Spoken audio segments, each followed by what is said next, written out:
tersebut. Begitu juga dalam hal masalah ilmu. Jadi kalau kita tidak tahu sesuatu, bahwa sesuatu itu akan menjerumuskan kita, ya, misalnya sesuatu itu menjadi kita keluar dari Islam, justru kita akan menjadi orang yang keluar dari Islam. Naudzubillah, ya. Baik, jazakumullah.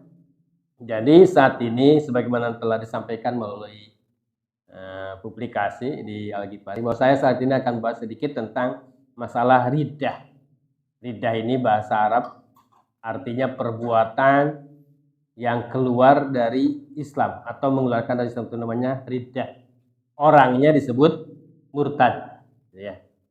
Dulu sering terkenal atau pernah terkenal ada orang-orang yang masuk agama lain, gitu ya, gara-gara sembako, itu namanya murtad. Murtad itu dia keluar dari murtad. Murtad itu dia keluar dari Islam. Dan memang ini sering atau pernah terjadi di zaman Abu Bakar terutama. Itu namanya ada kelompok murtadin, orang-orang yang murtad, orang yang keluar dari Islam, yang menentang apa yang telah diajarkan Rasulullah. Maka waktu zaman Abu Bakar ketika pertama diangkat jadi khalifah, itu tugas beliau ataupun yang dilaksanakan beliau pertama kali adalah menyerang ataupun mempertahankan Islam dari perilaku orang murtad ini, orang-orang yang keluar dari Islam. Dan diantaranya terkenal adalah orang yang menentang zakat. Maka Abu Bakar waktu itu pertama kali jadi khalifah itu adalah menentang mereka, ataupun menyerang mereka, ataupun mempertahankan Islam dari kelompok mereka. Karena keburukan itu yang menjadi virus keburukan bagi umat lain. Ternyata orang-orang yang menentang zakat, terutama orang-orang munafik gitu ya, kemudian yang menentang apa yang telah Rasulullah gariskan, itu menjadi memvirusi orang lain, jadi membawa kelompoknya. Bahkan di zaman itu orang-orang murtad itu tidak segan-segan ada orang yang mengaku sebagai nabi, ya, mengaku sebagai nabi. Yang terkenal adalah Al-Musalamah Al-Kadab. Kemudian banyak yang lain-lain setelah Nabi wafat yang bukan hanya murtad tapi mengaku sebagai nabi. Bahkan lucunya saat Nabi telah wafat dan Abu Bakar diangkat jadi khalifah, itu ada yang mengaku jadi nabi itu perempuan, Pak. Ya, mau jadi perempuan dan kawin dengan atau ya melakukan pernikahan atau kawin dengan yang mengaku nabi ini, nabi laki-laki dari Musalamah. Ya, sama-sama jadi klop ya. Yang satu yang mengaku nabi itu laki-laki, yang satu mengaku nabi perempuan, dan mereka nikah. Jadi kelompok-kelompok murtadin ini yang menentang apa yang telah Rasul gariskan, ajarkan. Nah, ini yang pertama kali dilakukan oleh Abu Bakar, memerangi mereka. Ya. Jazakumullah. Jadi ini sebenarnya kitab ini masih kitab termasuk kitab fikih. Ya, makanya saya juga bahas karena sedang di sini bahasannya fikih. Ya, kitab Sullamul Taufiq ini dibahas kitab fikih ya. Nah, cuman kalau dikenal di pondok itu bahwa kitab Mushaf fikih ini adalah merupakan kitab dasar yang di dalamnya ada ajaran tasawuf gitu. Jadi fikih bukan hanya dilakukan, hanya dilihat dari segi syariat lahirnya, tapi juga batinnya. Contoh misalnya di kitab ini dijelaskan sedikit tentang syarat diterima sholat. Bukan hanya syarat sahnya sholat, tapi juga dibahas tentang syarat diterimanya sholat. Sebenarnya sederhana ya, sedikit ilmunya. Jadi syarat diterimanya sholat, artinya suatu yang menjadi dapat pahala, diterima oleh Allah, adalah dilakukan dengan ikhlas, semata-mata karena Allah. Gitu ya. Kemudian pakaian, makanan, minuman, tempat sholat diharuskan sumbernya halal. Kemudian juga semata-mata karena Allah, tidak ada rasa ujub. Ujub itu artinya bangga dengan yang kita lakukan ibadah itu. Nah, itu namanya orang ujub. Itu bangga dengan ibadahnya. Nah, ini saat ini godaan ini cukup besar, Pak, tentang ujub ini. Ini menjadi sum'ah atau menjadi riya. Riya itu ingin dilihat orang, sum'ah itu ingin didengar orang dengan ibadahnya. Dan yang paling diantaranya saat ini godaan ini adalah setan gepang ini, Pak. Gara-gara setan ini, maka ibadah kita menjadi hancur, tidak ada pahalanya, gitu ya. Nah, ini juga sering disindir oleh Syekh Arab gitu ya. Terutama perilaku orang-orang yang umroh ataupun orang yang ibadah di sekitar Ka'bah. Itu. Jadi kalau mereka ada rukun terakhir yang kalau tidak selfie, itu rasanya tidak afdol. Wah, ini saya lagi umroh di Ka'bah, selfie kan? Ya. Atau misalnya, ya kalau sederhananya misalnya sekarang itu puasa misalnya, saya lagi buka puasa, selfie, gitu ya. Lalu sebar, gitu ya. Saya lagi sahur, selfie. Saya di masjid ini berjamaah, selfie. Ini dengan ini. Kalau itu niatnya menjadi ria, maka pahalanya itulah, rianya itu. Ini gara-gara ini. Ya kalau misalnya niatnya tahadus binikmah, gitu ya. Ini masalah hati memang ya. Niat karena ingin supaya ini nikmat yang saya terima itu bisa diterima orang lain, gitu ya. Ya, gitu ya. Atau sebagai niat dakwah mengajak orang lain untuk melakukan kebaikan, boleh. Tapi kalau niatnya tadi selfie itu karena ingin dipuji, menjadi kebanggaan, nanti di akhirat kelak pahalanya tidak ada, Pak. Jadi kalau nanti di akhirat kelak meminta kepada Allah, menafik kepada Allah, ya Allah, mana sholat saya, mana umroh saya, mana haji saya pahalanya. Kemudian Allah bilang, oh pahalamu udah. Ya Allah, mana? Bukannya pahala itu di akhirat ini. Kata Allah, pahalamu dulu di dunia.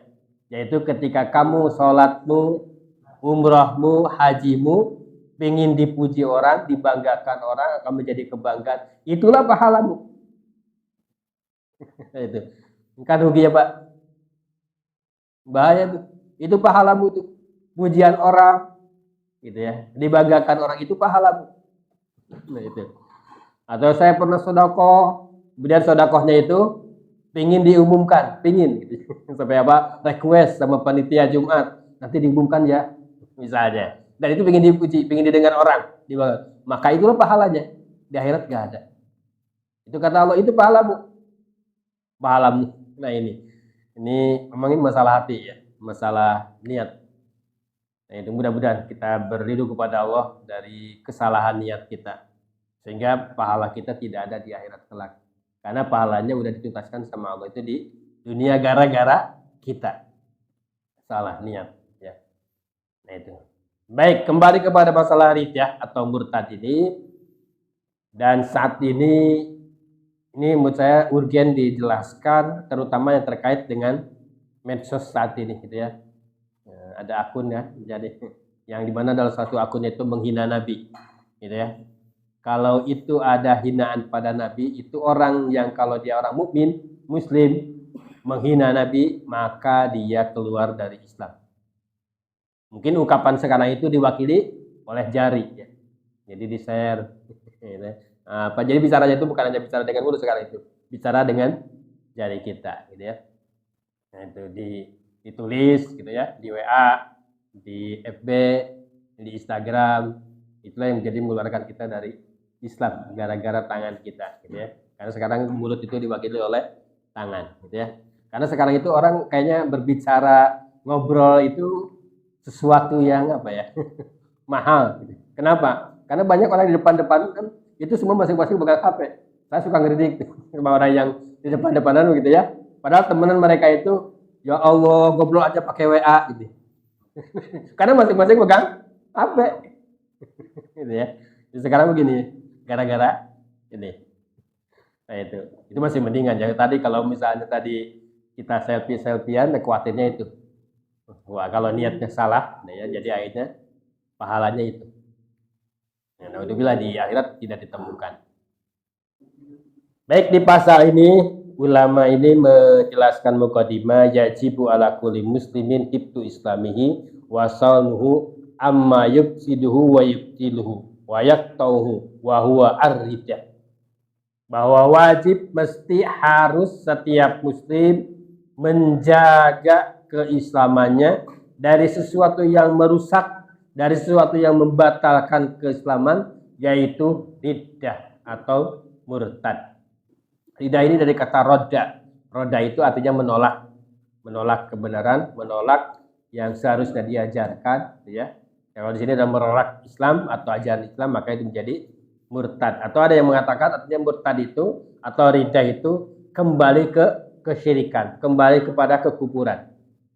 Dan kalau orang muslim, orang mukmin masuk ke golongan murtad itu, ini lebih bahaya atau lebih celaka daripada orang kafir.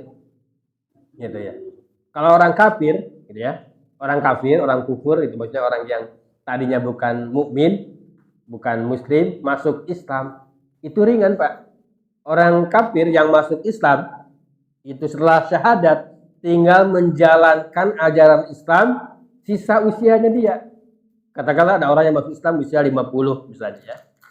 Ia dosa-dosa dari sebelumnya sampai usia 50 sudah diampuni sama Allah. Tinggal kewajiban selanjutnya, misalnya katakanlah dia usia diganti jatah sama Allah itu 60 tahun. Maka dia usia 50 sampai 60 itu yang dia lakukan di kewajibannya dia. Artinya melaksanakan ajaran Islam, sudah kena taklif perintah dari Allah, ya sejak itu, sejak masuk Islam sampai dia wafat. Tapi kalau orang murtad, naudzubillah Pak. Katakanlah misalnya dia masuk Islam, kan balik usia 15 katakanlah ya, kalau dari segi usia. Kemudian dia misalnya murtad usia 25. Ya. Kemudian dia mau masuk Islam lagi di usia 50. Dari 5 jarak sampai 50 berapa tuh? 50 dikurangi 25 berarti 25 ya Pak? Nah, dia ibadah-ibadah dia selama 25 tahun itu terhapus semuanya Pak. Dan ketika dia masuk Islam lagi, syahadat lagi, dia wajib mengqadha yang 25 tahun itu Pak. Sedangkan kalau tadi yang kafir tinggal melaksanakan sisa usianya kan. Tapi kalau orang yang murtad itu wajib mengqadha yang 25 tahun itu Pak. Puasanya, sholatnya, nggak lebih berat. Ya. Dan embahnya murtad, maksudnya lebih murtad daripada murtad. Misalnya kalau di sini jelaskan seperti halnya Abu Jahal itu, Abu Lahab gitu ya.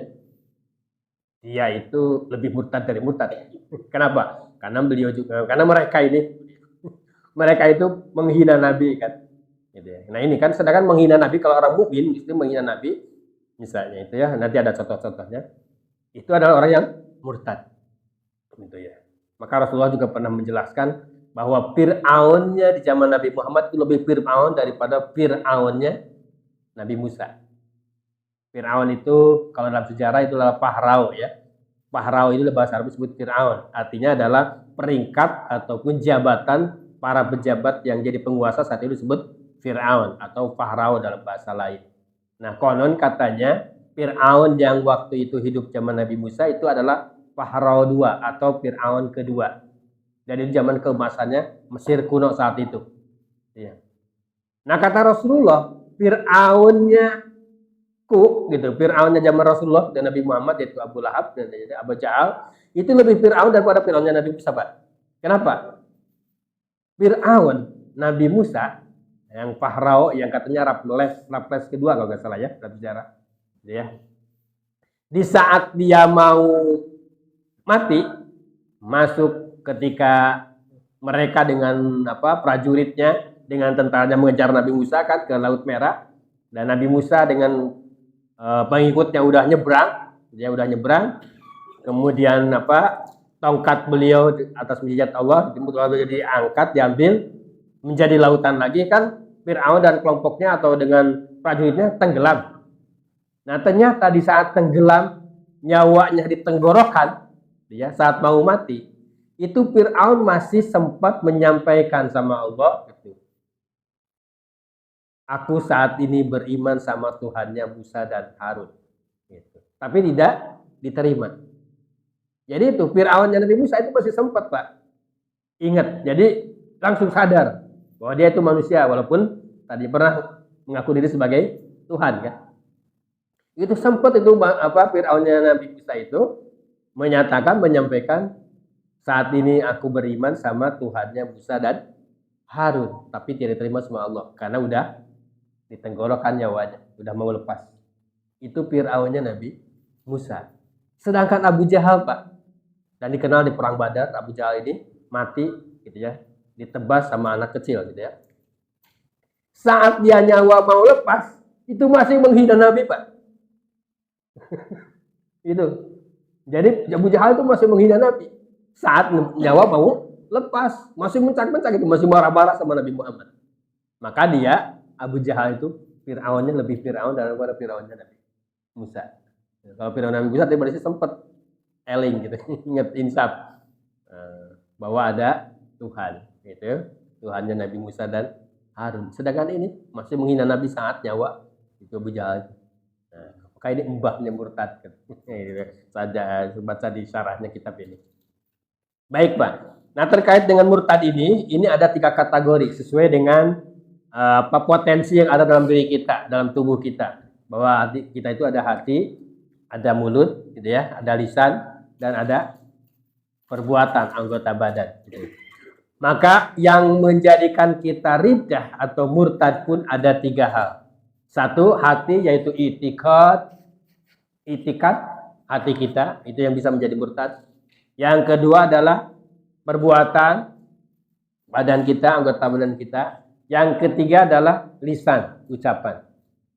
Maka ada itikad, ada af'al atau perbuatan atau akaniyah, ada juga lisan, ucapan atau qauliyah. Itu bisa menjadi murtad gara-gara 3 hal ini. Apalagi kalau 3-tiganya ada. 1 aja itu bisa mengeluarkan Islam kita. Misalnya dalam itikad. Itikad itu kan keyakinan, Pak ya. Keyakinan itu ada dalam hati. Misalnya kalau dulu terkenal itu zaman diserang PKI di Indonesia gitu ya. Itu konon karena keyakinannya Buya Hamka pernah menjelaskan. Dalam salah satu bukunya yang menyampaikan kata Buya Hamka itu karena keyakinannya orang komunis ateis ketika dia mau dieksekusi, dibunuh, dihukum mati, dia tenang Pak. Dia tenang, itu karena keyakinan. Dia tenang. Kenapa? Kalau orang ateis kan tidak percaya sama Tuhan ya. Jadi ketika dia mau dibunuh itu, ketika dieksekusi mati, dia tenang karena hidup ini hanya cuma hidup itu. Nggak akan ada kehidupan selanjutnya. Jadi dia tenang ketika dibunuh. Itu karena keyakinan tuh. Ya. Seperti itu. Dan karena keyakinan juga seseorang menjadi mulia. Contohnya adalah Khalid bin Walid. Karena dengan keyakinannya beliau, itu salah satu karomahnya beliau tidak mempan diracun. Kan terkenal Khalid bin Walid itu sebagai Saifullah, pedangnya Allah. Beliau itu setiap perang pasti menang. Termasuk ketika melawan Persia yang beliau dengan tentaranya sedikit tapi bisa mengalahkan Persia yang ribuan orang dengan taktik beliau. Salah satu taktik beliau adalah mendorong pohon kurma gitu ya, sekelompok dibikin gitu ya. Bikin strategi datanya adalah dan kemudian membagi tentara antara front depan atau kemudian bagian belakang. Dan akhirnya Persia bisa dikalahkan oleh beliau. Pokoknya beliau itu setiap perang pasti menang. Ahli strategi perang gitu ya. Nah, salah satu perilaku licik musuh itu adalah ratunya ataupun rajanya Persia. Ratu Persia terkenal orang licik. Pernah menawarkan ke siapa? Khalid bin Walid itu sebelum perang tanding minuman racun gitu ya. Dan racun mematikan ya. Karena beliau yakin sama Allah, kemudian beliau berdoa bismillahirrahmanirrahim minum itu racun, ternyata gak ada dampak apa-apa. Itu karena keyakinan beliau. Nah ini keyakinan penting sekali. Nah ini masalah keyakinan. Termasuk ini masalah ridha juga ada itikad gitu ya. Ada yang menjadikan kita melakukan dari Islam karena itikad kita. Contoh misalnya tentang keberadaan Allah. Allah itu wajibul wujud. Allah itu wajib adanya. Kan salah satu sifat Allah itu adalah wujud gitu ya. Wajib di sini bukan wajib secara hukum syar'i Pak, maksudnya secara fikih gitu ya. Wajib itu adalah wajib secara akal gitu ya. Bahwa secara akal diterima Allah itu ada dan mustahil Allah itu tidak ada. Itu yang harus kita yakini. Salah satu sifat Allah itu wajib kan. Dulu waktu kecil pernah di wajibul wujud ya, wujud, qidam, baqa dan seterusnya kita berarti hafal waktu kecil. Ini kita juga hari ini mudah-mudahan masih ada ya yang mengajarkan di masjid-masjid kita tentang akidah ini. Ini ya kalau misalnya orang meyakini tadi kayak ateis tadi, Ah, masa sih Allah ada? Nah, kalau itu diyakini tidak adanya Allah, maka itu menjadi murtad. Atau misalnya sifat Allah salah satunya adalah Qadir, Maha berkuasa. Gitu. Kemudian kita kayaknya Allah itu tidak kuasa hari ini. Nah, itu menjadi keyakinan. Buktinya ini misalnya. Atau karena musibah ini. Nah, itu berarti udah murtad. Pokoknya yang berkait dengan masalah akidah, kemudian kita ada keraguan, syak, apalagi meyakini. Ragu aja itu menjadi dia mengeluarkan dari Islam. Ragu Allah berkuasa, ragu Allah itu Maha berkehendak, ragu Allah itu ada, dan seterusnya. Misalnya sifat-sifat Allah Ar-Rahman, Ar-Rahim, atau di sifat yang dihafalkan kita ya, Asmaul Husna. Asmaul Husna itu kan salah satu sifat Allah juga. Ar-Rahman, Ar-Rahim, Al-Malik, Al-Qudus. Nah, kemudian kalau itu kemudian kita ragu aja, maka itu menjadi keluar dari Islam. Syak, gitu. Syak itu apa? Ragu-ragu. Ya. Nah, ini itikad. Jadi kalau dicontohkan banyak ya, terutama terkait dengan akidah. Misalnya kita kan tahu dalam secara akidah bahwa kiri kanan kita ada malah ikat dan disebut dengan raqib atid, gitu ya. Nah, gue kita ragu-ragu, kayaknya raqib atid hari ini gak ada dong samping saya. Gitu ya. Maka dia kalau dengar ragu-ragu itu aja, maka dia menjadi murtad. Atau misalnya ragu dengan kerasulan Nabi Muhammad, gitu ya. Nabi Muhammad diragukan kerasulannya, maka itu juga otomatis keluar dari Islam. Gitu ya. Konon kelompok liberal itu salah satunya pernah menyampaikan, gitu ya. Dia mengambil kesimpulan bahwa Al-Quran ini, gitu ya, diantaranya gitu kan orang-orang liberal itu menganggap karena sesuai dengan logika mereka itu ya, bermain logika, ya kadang logikanya salah. Nah, mereka pernah menyatakan di antara orang liberal mengatakan bahwa Al-Quran itu 99% bikinan Muhammad. Nah, itu otomatis Pak keluar dari Islam. Kenapa? Karena Al-Quran itu kalah mullah. Padahal Nabi tidak sama sekali ikut menambah atau mengurangi Al-Quran. Tidak. Karena Rasul itu menyampaikan apa yang sesuai dengan diwahyukan oleh Allah. Kalau Rasulullah misalnya sedikit aja nambah atau membuat sesuatu sedikit aja, bahkan satu huruf pun, itu ancaman Allah luar biasa dalam surat Al-Haqqah. Walau tawaqawwana ba'dal aqawil. Itu ya, ada dalam ayat Allah itu begitu tegas. Kalau ada ucapanku yang ditambah atau dikurangi, maka itu diancam Rasulullah. Maka Rasulullah itu menyampaikan apa yang telah diwahyukan. Nah, ada orang yang meragukan kewahyuan Al-Quran, maka itu menjadi murtad, riddah. Nah, itu.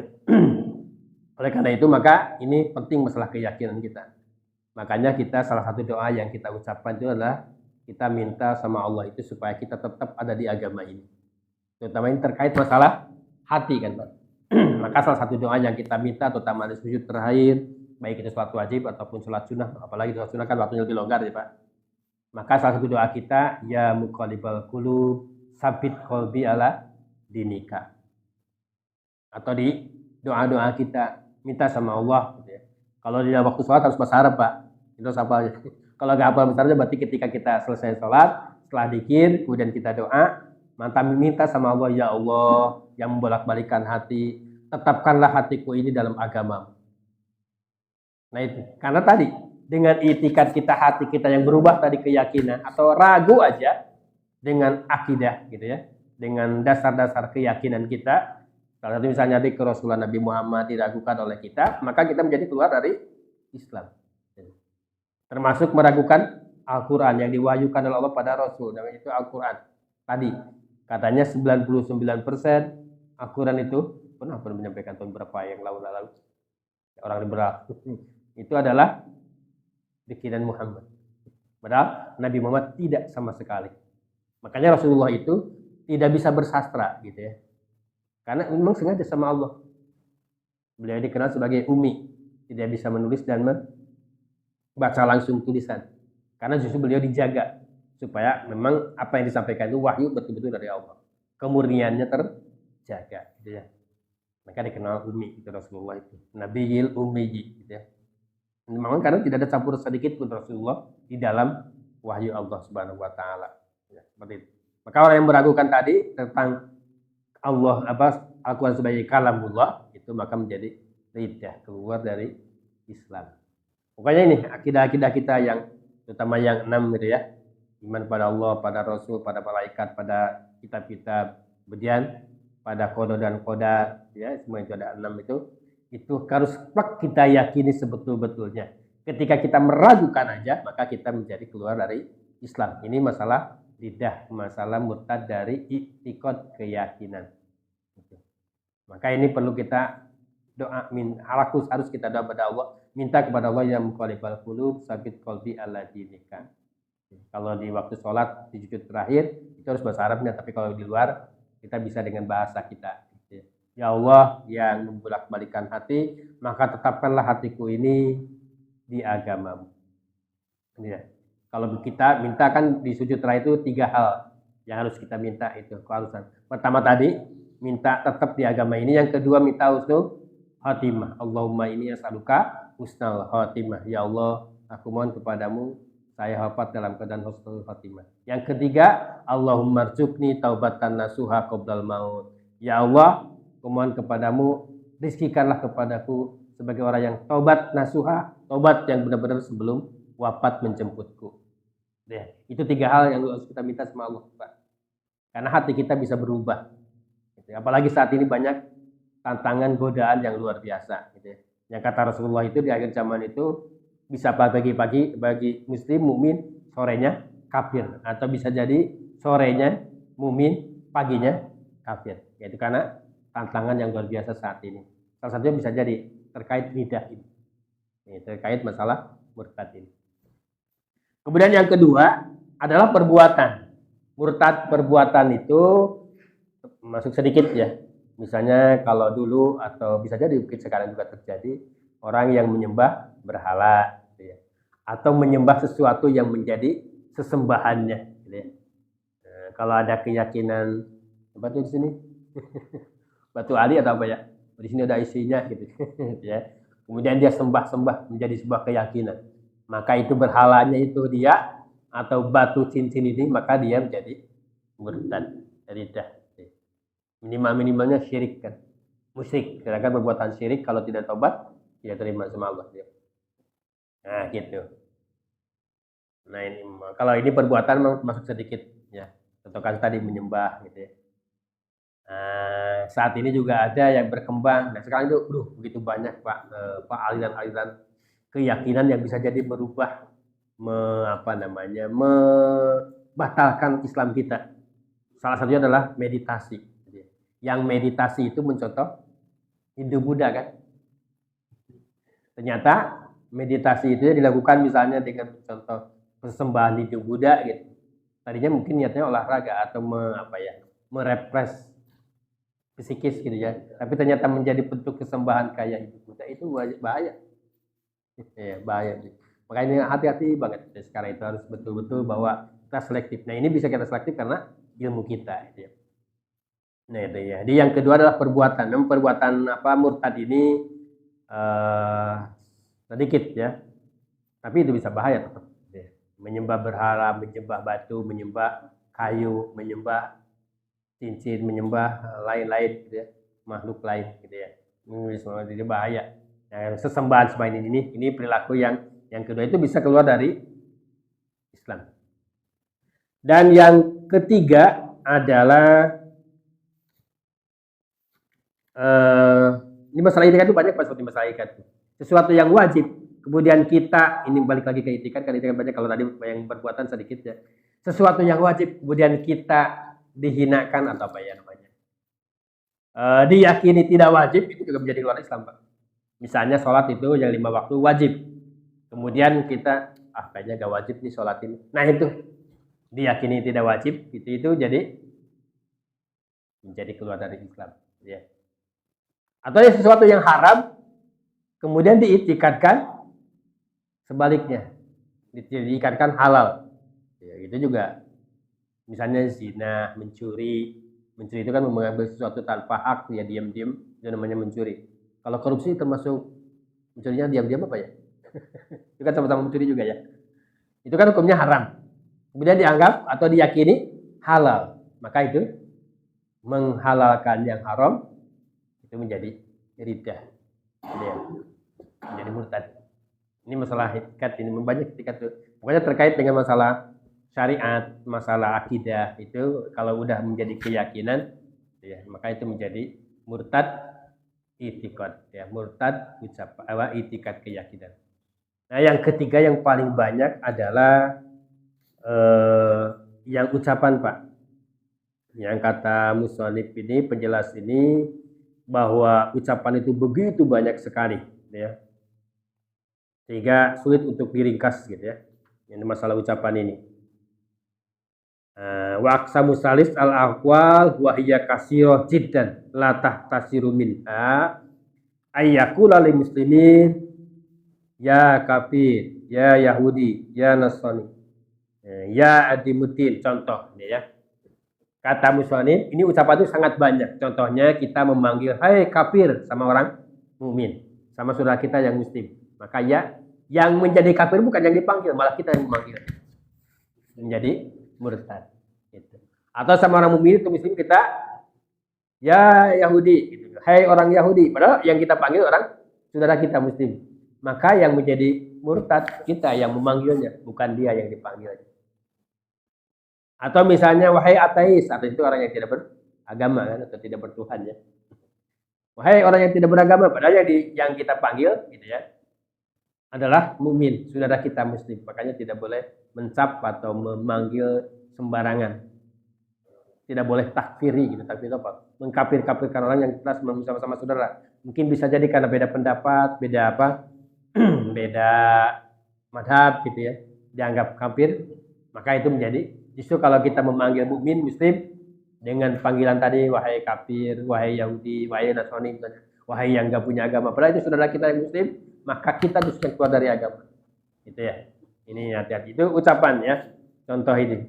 Atau misalnya dalam tadi ya masih terkait dengan masalah itikad tapi diucapkan.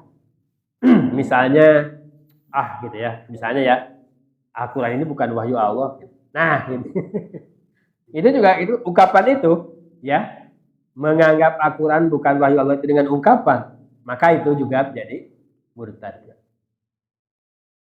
Itu. Apalagi tadi Muhammad itu bukan nabi misalnya. Nah, diungkapkan seperti itu, bukan rasul misalnya. Maka itu menjadi murtad. Bahkan jangankan begitu, meragukan meragukan keimanan Abu Bakar, itu juga menjadi murtad. Makanya ada sempalan-sempalannya. Konon katanya di Syiah itu tidak mengakui kesahabatannya Khulafaur Rasyidin kecuali Ali bin Abi Thalib kan gitu. Bahkan mereka itu menghina-hina, mencak-cak gitu ya Siti Aisyah. Itu ya diantaranya. Jadi meragukan ataupun mengungkapkan keraguan-raguan gitu ya, mempertanyakan kesahabatannya Abu Bakar, Umar, gitu, Utsman. Maka itu kalau diungkapkan menjadi murtad ungkapan, kalau diyakini menjadi murtad itikad.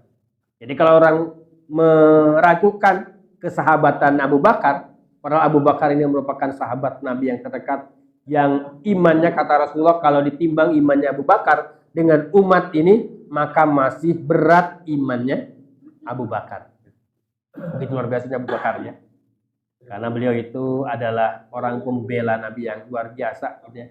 Salah satu kasus beliau pernah menjaga Rasulullah ketika di Gua Tur waktu hijrah kan.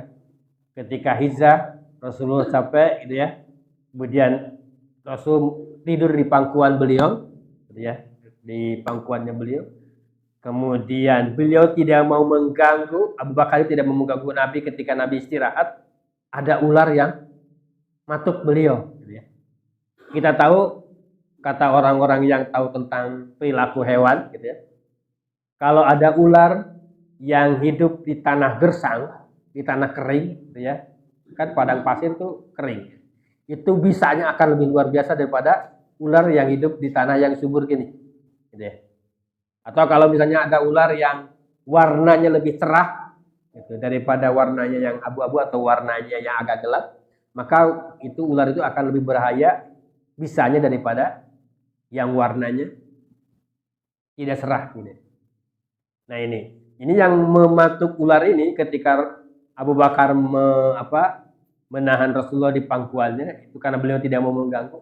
Itu ular yang berbisa luar biasa karena itu hidup ularnya di padang pasir, Pak. Tapi beliau tidak bergerak sedikit pun karena tidak mau mengganggu Rasul. Walaupun Rasul akhirnya tahu karena dikasih wahyu kan, dikasih tahu malaikat Jibril. Jika Rasul berdoa untuk kesembuhan Abu Bakar ketika dipatuk ular. Ya. Begitu. Itu begitu luar biasanya iman Abu Bakar gitu ya. Nah, maka disebut dikenal asidik.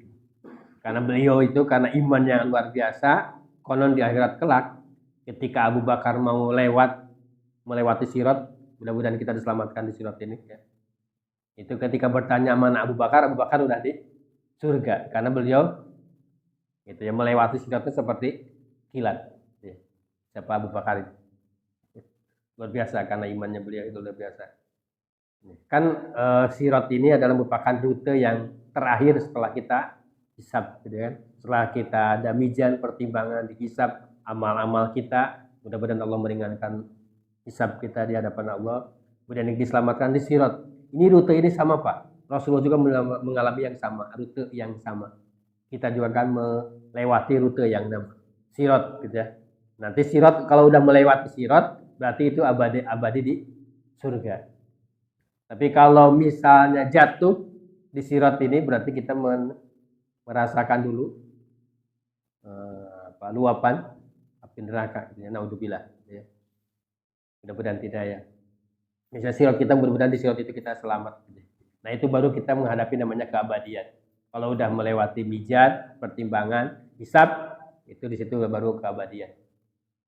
Karena di alam mahsyar kita itu sebagian besar ulama sepakat bahwa di alam mahsyar itu masih di dunia.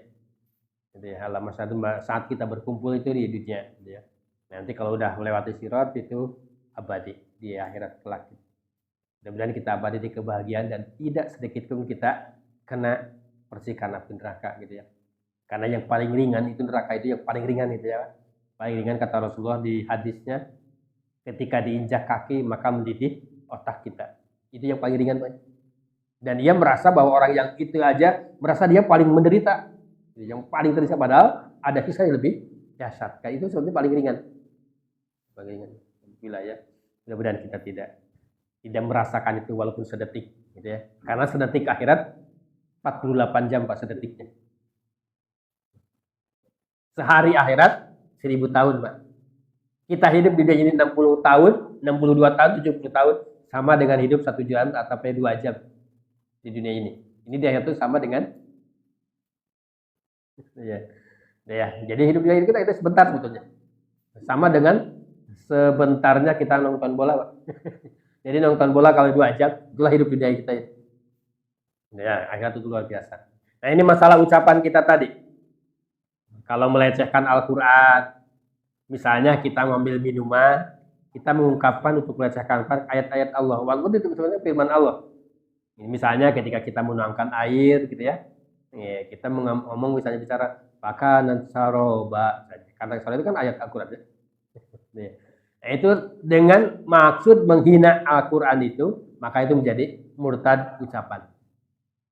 Gitu ya. Banyak ya kalau ungkapan itu. Pokoknya bentuk penghinaan, melecehkan, meringankan. Makanya di sini dalam kitab ini jelaskan banyak atas sahul, gampang-gampangin dalam berbicaraan terkait dengan agama ini, dengan syariat ini. Orang yang menghina Nabi, ikut itu, junjunganmu yang naik onta. Siapa yang naik onta? Rasulullah kan? Maka itu adalah ungkapan itu berarti menghina Nabi. Maka dia keluar dari Islam. Kemarin namanya kan akun yang menghina Nabi gitu ya. Nah itu. Atau misalnya ini penting Pak.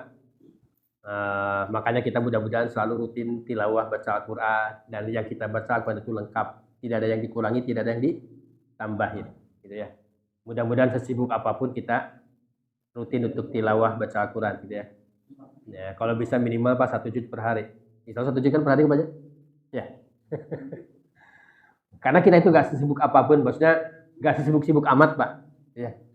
Itu 1 juz itu minimalis Pak sebetulnya. Nah, zaman keemasan khalifah diantaranya adalah cucunya atau apa ya, cucu-cucunya apa ya namanya, generasi kelima ya, generasi dari Abu Bakar, Umar bin Khattab yang kelima dikenal namanya siapa? Umar bin Abdul Aziz. Umar bin Abdul Aziz itu kan dikenal khalifah kelima gitu ya. Beliau sangat bijaksana gitu ya. Dan beliau cuma beritanya sebentar. Kalau nggak salah kurang dari 2 tahun ya. Beliau itu luar biasa, di zaman beliau itu sangat luar biasa Pak. Islam sangat maju, masyarakatnya luar biasa, ekonominya maju, gitu ya. Sehingga kalau dirata-ratakan income per kapitanya, ya itu penghasilan masyarakatnya, yang paling rendah itu kalau dirata-ratakan rupiah itu 20 juta Pak. Katanya begitu. 20 juta, gede kan banyak. Itu yang paling rendah Pak penghasilannya, saking makmurnya zaman Umar bin Abdul Aziz. Artinya kegiatan ekonominya begitu sibuk Pak, luar biasa. Tapi di zaman Umar bin Abdul Aziz itu umat tidak pernah ketinggalan apa namanya takbiratul ihramnya imam. Berarti taat luar biasa. Dan salah satunya, gitu ya, mereka tilawahnya baca Al-Quran itu yang paling malas, Pak, yang paling malas, bukan yang paling rajin. Yang paling malas itu 1 juz per hari, itu yang paling malas Pak. Berarti 1 bulan sekali hatam. Jadi ekonominya saat itu sangat luar biasa, sangat sibuk, ekonominya luar biasa, aktivitas ekonomi luar biasa. Sehingga tadi pendapatan yang paling kecil adalah 20 juta. Kalau dirata-ratakan gajian, kalau sekarang kita termasuk besar ya. Artinya sibuk ekonomi. Tapi itu baca Al-Qurannya yang paling malas 1 juz per hari, itu yang paling malas Pak, karena sibuknya. Nah kalau kita kesibukannya apa? Kesibukannya apa ya? Kesibukannya pegang HP gitu. Aduh, kayaknya 1 lembar aja per hari kayaknya udah rajin ya. Itu Pak. Malah kalau dicicil Pak baca Quran itu 30 juz ini bisa hatam 1 bulan. Setiap setelah sholat 2 lembar ya. Karena kalau sekarang Qurannya Quran pojok ya. 1 juz itu kan 10 lembar. Kalau setiap pada sholat 2 lembar, maka insya Allah hatam dalam 1 bulan. Nah jadi dulu yang 1 juz itu zaman Umar itu paling males lah yang 1 juz itu. Nah kalau kita paling rajin, paling rajin ini buat kita ya. Nah mudah-mudahan kita tuh tilawah. Nah, kembali kepada tadi ya, kepada Al-Quran. Kalau ada huruf Al-Quran yang kita tambahin atau yang kita kurangin, tadi itu diyakini ini dari Al-Quran misalnya, padahal udah dikurangi misalnya, maka itu ungkapan bahwa itu Al-Quran padahal bukan karena dikurangi, maka kita jadi lidah itu. Kalau misalnya ketidaktahuan kita ya insya Allah dimaafkan. Tapi kalau itu menjadi keyakinan atau menjadi ungkapan yang meyakinkan, gitu ya. Nah ini yang kasus yang ini perlu perhatian kita ya. Sebetulnya kalau setiap kebaikan itu dimulai dengan baca Bismillah kan. Salah satu kebaikan itu adalah adan. Adan itu kebaikan Pak. Orang yang adan, muadzin itu pahalanya besar sekali. Setiap orang yang datang maka ia dapat pahala dari orang yang datang karena panggilan adannya. Makanya banyak ya orang-orang di sana, sana Timur Tengah berebut untuk jadi muadzin Pak. Karena muadzin itu pahalanya besar. Nah, maka Bilal bin Rabah itu punya posisi tinggi dan tadi karena muadzinnya Rasulullah kan. Oke. Karena muadzin itu begitu ya. Nah, cuman kita itu mohon maaf ya. Sebetulnya nggak ada sebetulnya apa namanya tuntunannya kalau sebelum adzan itu untuk baca surat Al-Ahzab yang innallaha wa malaikatahu ya. Itu kan sering baca. Yang pentingnya Bismillah aja lah. Makanya kalau saya ada di sini Bismillah aja karena mulai kebaikan. Masalahnya adalah, nah itu sekarang banyak yang dikurangi atau ditambah. Banyaknya dikurangi sih. Dikurangi ayat hurufnya itu nggak boleh pada dikurangi. Ayat Al-Quran tidak boleh dikurangi, tidak boleh ditambah. Dikurangi juga apalagi tidak boleh. Ya. Nah ini sering dan saya juga berkali banyak ya yang innallaha wa malaikatahu yusholluna ala nabi, ada ianya dihilangin. Harusnya yusholluna. Ada juga yang ianya dihilangin, nunnya dihilangin Pak. Innallaha wa malaikatahu yushollu ala nabi. Nah itu kan shollu ala nabi berarti 2 tuh dikuranginnya. Iya dan nun. Kalau sholluna 1 dikuranginnya iya. Ini saya sering dengar tuh. Ini maaf, karena Al-Quran itu tidak boleh dikurangi karena itu firman Allah. Tidak boleh dikurangi, apalagi ditambah juga tidak boleh. Gitu ya. Kalau itu menjadi keyakinan yang pengurangan itu bahaya Pak. Kalau misalnya karena kesalahan kita salah dengar gitu ya, makanya buka dulu baca Al-Quran surat Al-Ahzab ayat 65 kalau saya. Innallaha wa malaikatahu yusholluna 'alan nabi. Ini yang sering kecolidanya itu ada yang mengatakan innallaha wa malaikatahu yusholluna 'alan nabi, itu iyanya di langit. Ada yang iyanya di langit tidak lagi.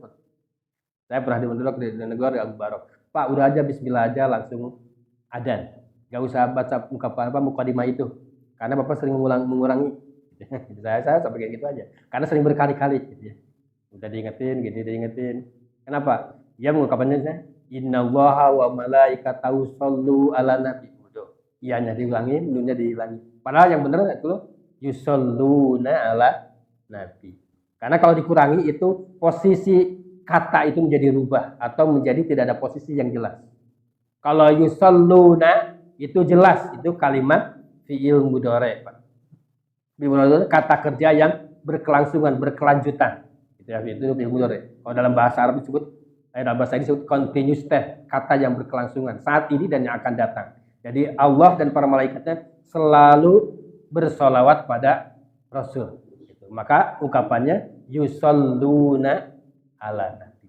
Nah, kalau misalnya dikerubah menjadi shollu gitu ya, iyanya dihilangin menjadi perintah. Sesungguhnya Allah dan para malaikat bersolawatlah kalian. Jadi kita merintah Allah gitu. Nah itu.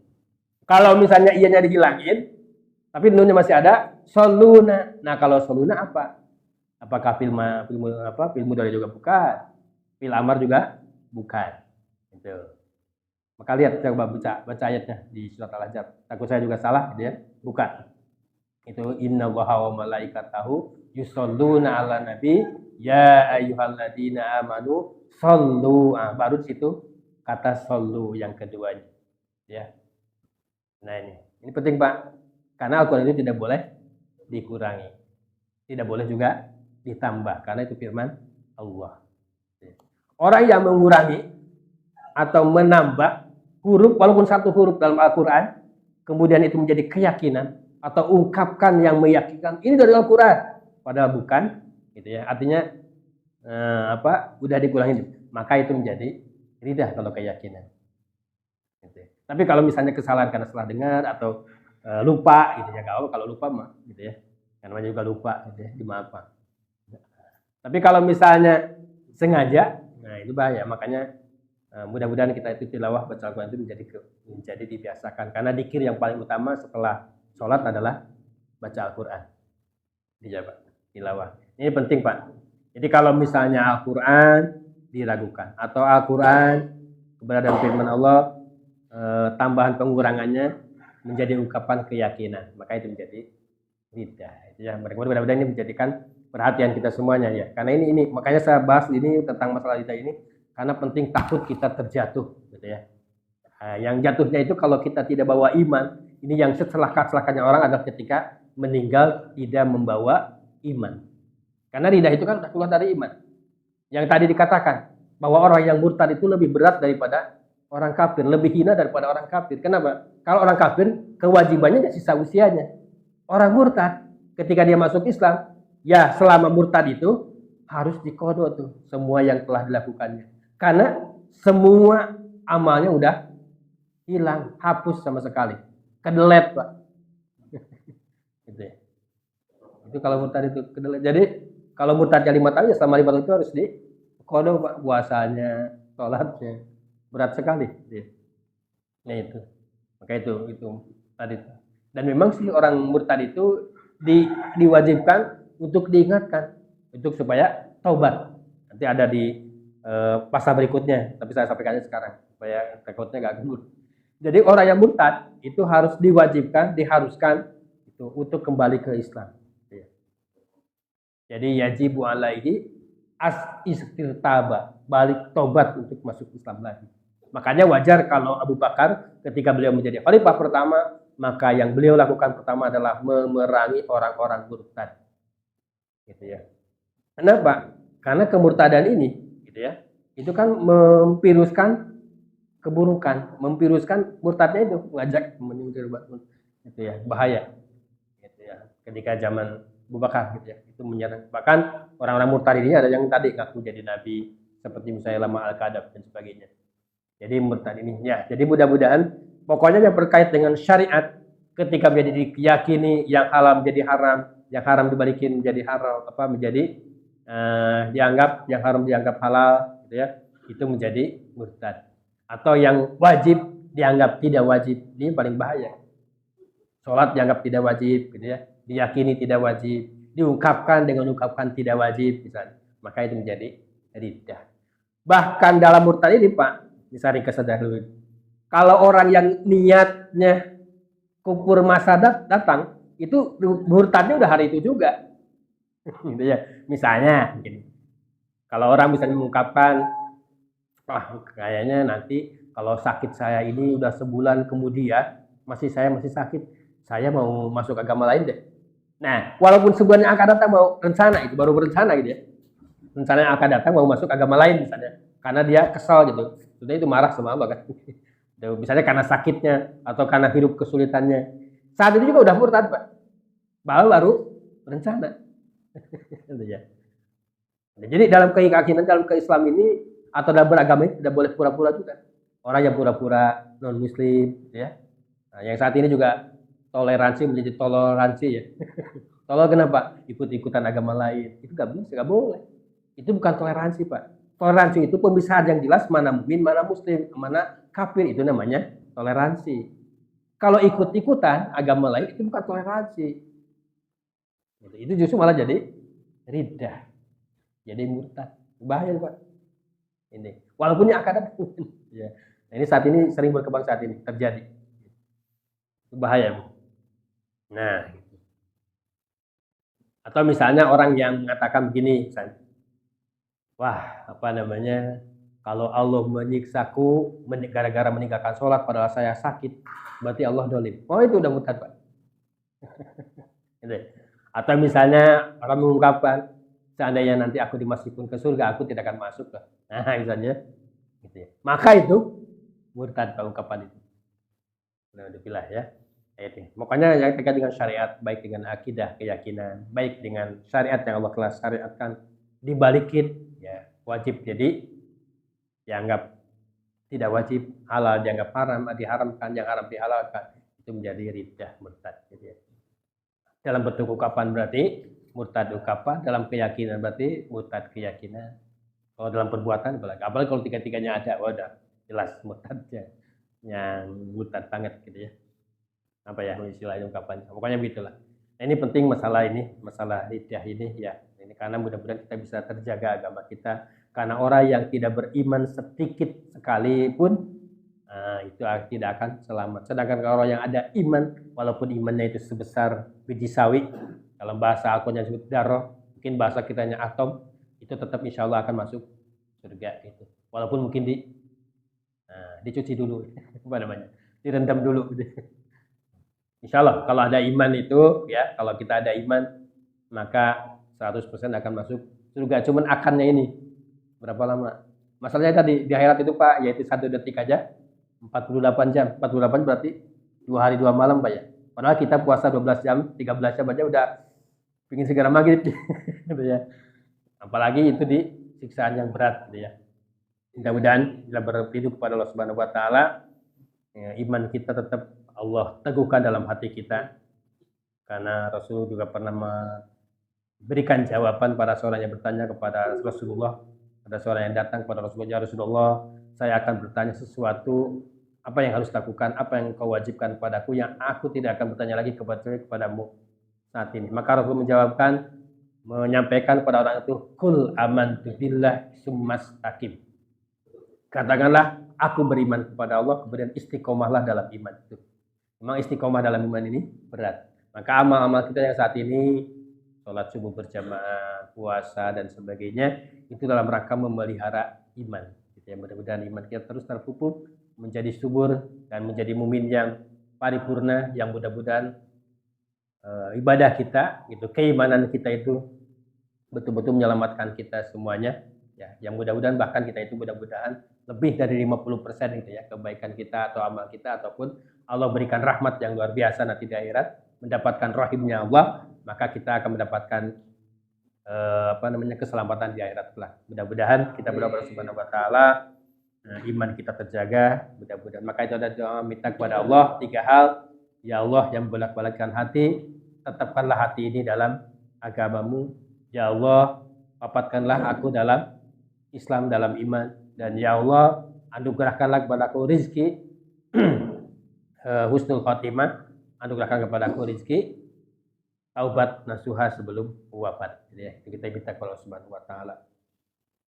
Mudah-mudahan anak-anak kita anak yang soleh solehat, mudah-mudahan semua kebutuhan kita, cita-cita kita, harapan kita, kesulitan kita Allah mudahkan, hutang-hutang kita Allah lunaskan, apapun ya, negeri kita mudah-mudahan negeri baladun thayyibatun walaupun kafur, kita mendapatkan pemimpin yang mencintai rakyatnya, dicintai oleh rakyatnya. Semua kesulitan Allah mudahkan, berikan jalan kemudahan. Bi barakatil Quran Al-Fatihah. A'udzubillahi minasyaitonir rajim. Bismillahirrahmanirrahim. Alhamdulillah alamin arrahmanir rahim maliki yaumiddin iyyaka na'budu wa iyyaka nasta'in ihdinas siratal mustaqim siratal ladzina an'amta 'alaihim ghairil maghdubi 'alaihim waladdallin amin. Kita istighfar sama-sama 3 kali. Astagfirullahaladzim, astagfirullahaladzim, astagfirullahaladzim. Alhamdulillahirabbil hamdan wa bi ni'amika bi mazidah. Ya Rabbana lakal hamdu kama yanbaghi li jalali wajhi bis sultanik. Allahumma shalli ala Muhammad wa ala Muhammad kama shallaita ala Ibrahim wa ala Ibrahim wa barik ala Muhammad wa ala Muhammad kama barakta ala Ibrahim wa ala Ibrahim fil alamin innaka Hamidum Majid.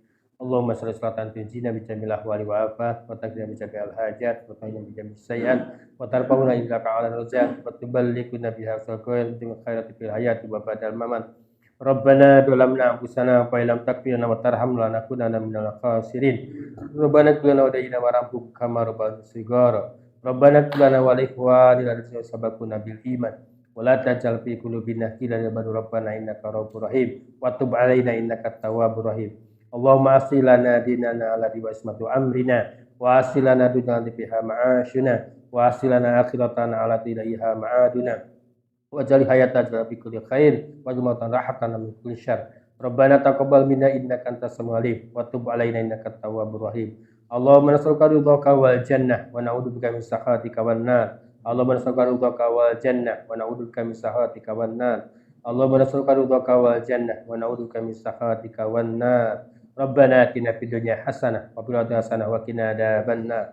Subhana rabbika rabbil izzati amma yasifun wa salamun alal mursalin walhamdulillahi alamin. Kita tutup dengan baca hamdalah alhamdulillah dan kafatul majlis subhanallahi wa bihamdika asyhadu an la ilaha illa anta astaghfiruka wa atubu ilaik. Assalamualaikum warahmatullahi wabarakatuh.